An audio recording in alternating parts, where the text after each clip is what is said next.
Yo, what's going on, guys? So, we should change this. Alright, so today I'm just gonna go over my trade reviews. So, one winner, one loser.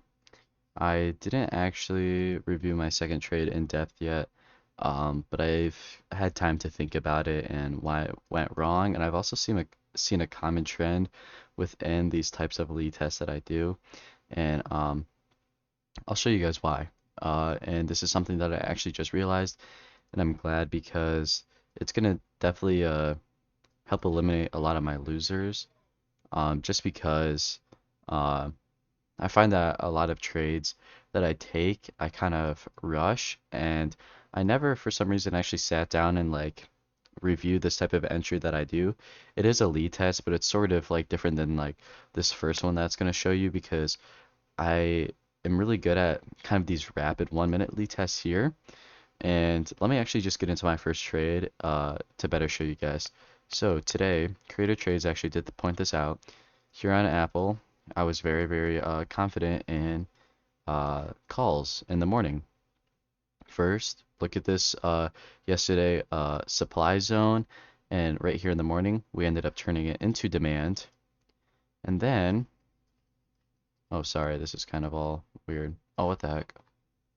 But anyway, we did actually end up turning this into demand, and if I could actually just pull this up real quick, we'll just look at all my files right now. It's just all trade reviews anyway. As we look here, Creator Trades did point this out. Look at the bottom right here.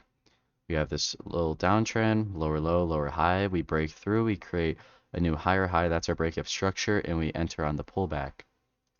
So what do we get here? We get a higher high, higher low, lower low, push up, now a higher high, now a higher low. So we have a little lead test here. We draw our fib, boom. And look at this. Now, where would you guys set your entry? I would like to set my entry on this candle because we got our rising volume confirmation. Our push up is a bounce and our risk to reward is still really good here. Now, I can just show you guys that real quick. If you end up getting here, have your stop just right below this level. Aim for these higher highs around here where we first pulled back. We did end up having a little pullback, and then our next area where I start taking stuff off is at 174. So look at, we have our first take profit around here. It's about a 1, almost 2 risk to reward. Yeah, it's about like a 1.5. It's pretty decent. But then look at 4 risk to reward to hold for like the other 50% of our contracts or so. You could get a little bit more risky and enter here because this was sort of like an engulfing candle, but the problem is, the volume. So my confidence, I definitely would have had a lot more confidence entering here. But anyway, I did end up missing that entry that he ended up pointing out. But I did find a second entry, which this trade, could have even been better risk reward wise.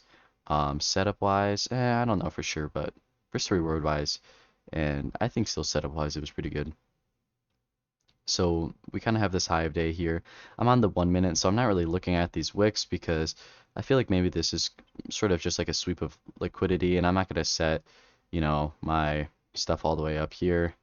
I usually have just gone by like the candle bodies, but as you see, and a thing too is we ended up closing above this area when these are wicks here, so that did give me that confidence. But we did, break through on rising volume. Look at the pullback here, lowering volume. Didn't enter on either of these candles just because it's lowering, but this candle here, this bounce off, gave me a lot of confidence, and this is where I actually ended up entering with a tight stop right below this level and this previous pullback. So we would be exiting on a breakup structure and a close below a level, which would completely invalidate our trade. And our take profit is at 174. And look at this, about a 4 risk to reward ratio, and we ended up hitting. So that was like the first winning trade that I did take today. I did share it in trade results actually right after it did happen. After this, I ended up just like walking away, going to the gym, and I came back and I saw that price, and this is what I was looking for the second setup. Let me just go on the 5 minutes so I can kind of explain. But as you see here on the 5 minute, we push up, we make a higher high, higher low, push up, higher high, higher low, higher high, boom, same low, even kind of a lower low. Then we push up, make a higher low, I mean a lower high, and then a lower low. So I'm like, okay, well, what do we get here? This is sort of like a break of structure. And then we also kind of break out of this like zone of resistance and then this zone of support. So we break out of this zone. It's a little chop area and we push down. So what am I now going to be looking for? I'm going to be looking for a lead test. So the difference between this is this lead test, you're kind of looking at it on the higher time frame.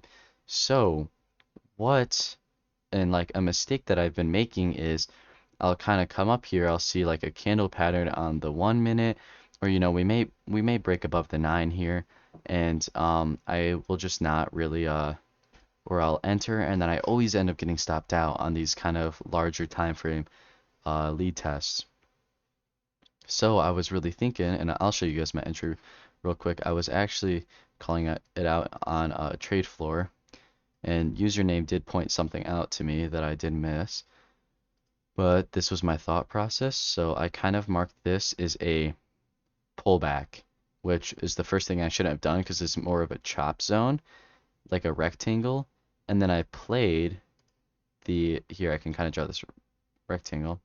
And then I ended up playing the breakdown of this rectangle with rising volume. So I entered on this candle, had my stop right above, and then had my take profit down here. So we had a really good risk to reward ratio. I really liked it.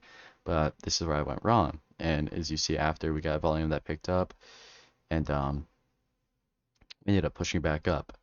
First reason I went wrong is if I'm looking at a lead test that is a bit larger like this, it's not like a little, I mean, I guess you can kind of see this on the 5 minute, but you're paying more attention to the 1 minute.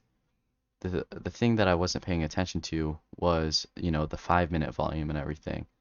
It's kind of like it's decently high on this pullback up, but as you see here, when we start to get these rejection candles, there's little to no volume stepping in. And then we do end up pushing back up and getting this increasing volume again. Another thing, which is the most important thing, that username actually pointed out to me, is if we are looking on the lower time frame, we need to play it like it's the lower time frame. So this is what I was thinking about the 5 minute while I was on the 1 minute. So let me explain. As you see here on the 1 minute, you can I guess get like a better look at like structure. So what I mean by that is here on the 5 minute, sorry, I'm kind of just going back and forth, but here on the 5 minute, you wouldn't really consider this a pullback, but on the 1 minute, you can kind of see we push down, we get that lower high, we push down. We would consider this the pullback, the lead test. So on the 1 minute, you kind of get a more in-depth look of, current structure and how price is moving.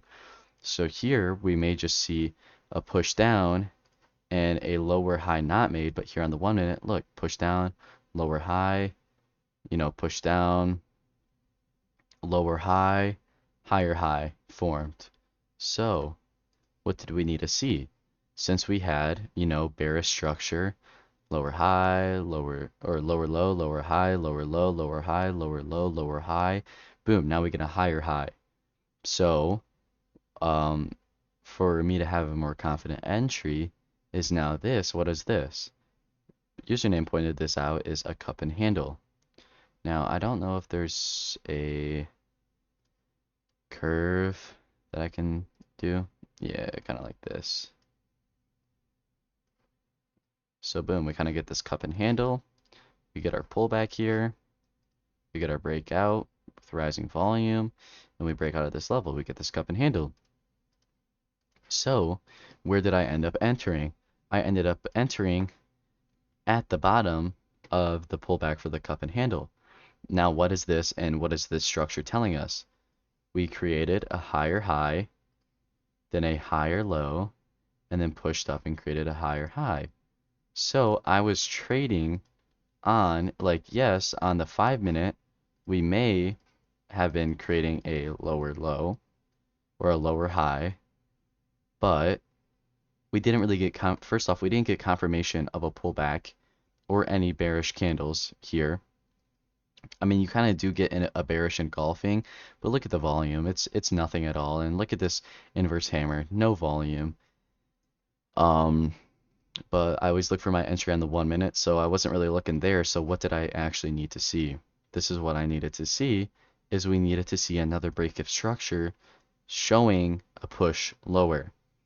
So let me draw that out and what that should have looked like. So we push up, make our lower high, make a higher low, make a higher high, make a higher low. Now what we needed to see was a break of structure, and that is now creating a lower high and a new lower low. So what we could have seen is a pullback here, and then a very bearish candle. So that's not just like this. I'm talking like a let me just go through here and see if I can actually find a bearish, like look at this. Like here, like a pin bar or a bearish engulfing, just some sort of pattern like that that we usually enter on. Even like this is sort of a good example. There's not much volume, but if we come back up, we get a nice bearish candle pattern with very high volume. Then we can see price come down and then make a lower low like this, and then push us all the way down here. I'm gonna just waste that. So instead of entering here, what I need to do in the future is wait for another break of structure on the 1 minute to then get our entry for kind of these larger lead tests. So yeah, that was just my second loser, where I went wrong and how I could have done better. Sorry, I was kind of rambling a bit there. I think it was pretty good information though, and I'm glad that I picked up on this lesson, because instead of just like looking for a tiny little candle like this, like I gotta be looking at this structure, which I don't know how I didn't pick up on that before, but we know it now, so that's all that matters. But I mean, yeah, that was my trades for today. Ended up like slightly green, which I mean is decent. Yesterday took one winner, today one winner, one loser, so we're still green on the week. So nothing to complain about. Plus good lessons learned. I am actually gonna go and just spy real quick and just point out a trade that I would have liked to take too, that I actually saw Kid take, and I think Leland took it too. But here in the morning on SPY, I kind of wish that I took this trade here. This is really good.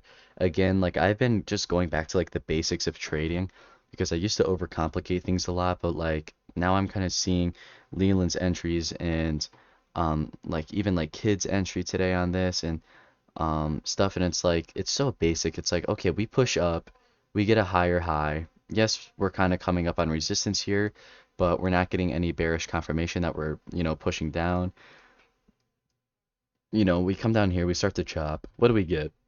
We get a break of structure, we get a higher high, we break out to the upside, we get this pullback. What is this? A higher low with a hammer candle right at the 9, reclaiming this supply zone, turning it into demand, and then these cons end up rallying like a few 100%. So that's a trade I would have liked to take. And here I'll kind of point it out what I mean for anybody sort of wondering. Oh, let me actually change this color real quick so it stands out a bit more. So yeah, enter there, exit there. I mean, it's a lot easier said than done, but yeah, this is just like stuff I'm starting to pick up on. It's just like really trading off of structure, just, making things basic instead of like overcomplicating it like I have for a long time. But yeah, those are my trades. Let's have fun with full day Friday tomorrow. I hope you guys all have a good night and everything like that too.